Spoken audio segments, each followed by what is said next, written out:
गांव में रहने वाला एक नौजवान लड़का अपने मन के अनियंत्रित विचारों से बहुत परेशान था। ना चाहते हुए भी हर समय उसके मन में कोई ना कोई विचार चलते ही रहते। जब कोई काम करता तो उसके हाथ पैर और शरीर तो उस काम को कर रहे होते, लेकिन उसका मन अतीत में घटी किसी घटना के ख्याल में खोया रहता। उसे अपने भविष्य को लेकर ख्याली पुलाव पकाने की भी आदत पड़ चुकी थी।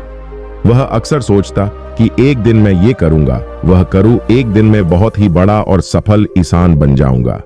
वह अक्सर अपने भविष्य को लेकर बड़े बड़े सपने देखता और उन सपनों में खुद को हमेशा दूसरों से आगे रखता है और खुद को एक नायक के रूप में प्रस्तुत करता। वह जब भी किसी महान, बुद्धिमान, पीर और साहसी व्यक्ति की कहानी सुनता या पढ़ता तो उस कहानी के नायक की जगह खुद को रख लेता और अपने फलों में ही वह सभी साहसिक और महान कार्य करने की कोशिश करता। जो जो उस कहानी के नायक ने किए होते थे, वह अक्सर अपने ख्यालों में सोचता कि एक दिन वह बहुत ही सफल इंसान बनेगा, जिसके पास बहुत सारा पैसा होगा, समाज में खूब इज्जत और मान सम्मान होगा। वह एक बहुत ही सुंदर और सुशील लड़की से शादी करेगा और खुशी खुशी अपना जीवन व्यतीत करेगा। वहां कई वर्षों से ऐसा ही सोचता आ रहा था। उसे लगता था कि उसका जीवन एकदम से बदल जाएगा, वह एकदम से सफल बन जाएगा, लेकिन उसके साथ आज तक ऐसा कुछ भी चमत्कार नहीं हुआ था, बल्कि समय बीतने के साथ उसकी हालत और भी खराब होती जा रही थी। और इसका सबसे बड़ा कारण था उसका एक्शन ना लेना, यानी काम ना करना। उसके सपने तो बड़े बड़े थे और वह अपने ख्यालों में भविष्य के लिए बड़ी बड़ी योजनाएं भी बना लेता था, लेकिन उसने आज तक उन सपनों को हकीकत में बदलने के लिए कभी कोई ठोस कदम नहीं उठाया था। कभी भी खुद को कड़ी मेहनत करने के लिए प्रेरित नहीं किया था, जिसका परिणाम यह हुआ कि अब वह 25 साल से भी ऊपर का हो चुका था, लेकिन आज तक आपने किसी भी सपने को हकीकत में बदलते हुए नहीं देखा। इसीलिए अब उस व्यक्ति को भी यह बात समझ आने लगी थी कि वे अपने मन के बनाए हुए ख्यालों के जाल में फंस चुका है, जिससे वे केवल अपने जीवन में ही अपने सपनों की चीजों के बारे में सोचकर खुश होता रहता है और कभी भी वास्तविक दुनिया में उन सपनों को पूरा करने के लिए कोई प्रयास नहीं करता। उसे पता तो था कि उसका दिमाग फालतू के विचारों से भरा हुआ है और वह वास्तविकता में नहीं जी रहा है, लेकिन बहुत प्रयास करने के बाद भी वह अपनी इस आदत को छोड़ नहीं पा रहा था। उसे अपने ख्यालों की दुनिया में जीने में मजा भी आ रहा था, लेकिन जब वह अपने ख्यालों से बाहर आकर अपनी वास्तविक को देखता और उसके बारे में सोचता तो वह बहुत दुखी हो जाता। अब धीरे धीरे उसकी यह आदत उसके तनाव और उदासी का कारण बन चुकी थी।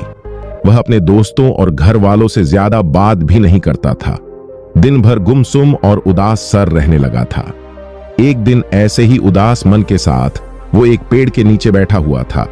तभी उसका एक मित्र उसके पास आता है और उसे कहता है, मित्र, हमारे गांव में एक बहुत ही प्रसिद्ध बौद्ध भिक्षु पधारे हुए हैं और मैंने सुना है कि वह मन और मन की शांति से जुड़ी हर एक समस्या का समाधान बहुत ही आसानी से कर देते हैं। मुझे लगता है कि तुम्हें उनसे एक बार जरूर मिलना चाहिए, वह तुम्हारी समस्या का समाधान कर सकते हैं। अपने मित्र की बात सुन वह नौजवान व्यक्ति खुश हो जाता है और उन बौद्ध भिक्षुओं से मिलने चल पड़ता है। थोड़ी देर बाद वह बौद्ध भिक्षु के समक्ष पहुंच जाता है, जो कि एक वृक्ष के नीचे ध्यान मुद्रा में बैठे हुए थे। वह बौद्ध भिक्षु को प्रणाम कर उनके सामने बैठ जाता है और अपनी सारी समस्याएं बताना शुरू कर देता है। वह कहता है, मुनिवर, मेरा मन हर समय असंख्य विचारों से भरा रहता है।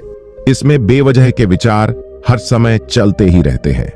मैं कोई काम कर रहा होता हूं तब भी मेरा मन अतीत या भविष्य के किसी विचार में ही खोया रहता है। मैं कितना ही प्रयास कर लूं पर यह मेरी एक नहीं सुनता। मैं अपने इस अशांत मन को शांत करना चाहता हूं, इसे खाली करना चाहता हूं, इसे एक एकाग्र चित्त करना चाहता हूं जिसमें मैं अब तक का सफल रहा हूं। मुनिवर, मैं आपके पास बड़ी उम्मीद लेकर आया हूं, कृपया मुझे कोई रास्ता दिखाए।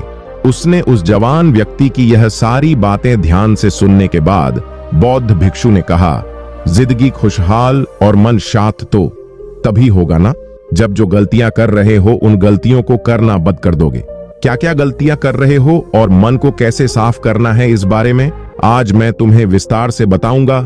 ध्यान से सुनना। पहली, गलती पर्याप्त नींद न लेना, पूरी नींद न लेना शरीर और मन को कई तरह से नुकसान पहुंचाता है।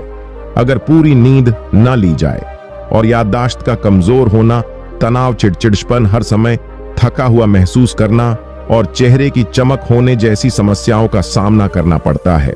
इसके साथ ही कम सोने से समस्याओं का समाधान निकालने के दिमाग की क्षमता पर असर पड़ जाता है और दिमाग को तुलनात्मक अध्ययन करने में दिक्कत आती है।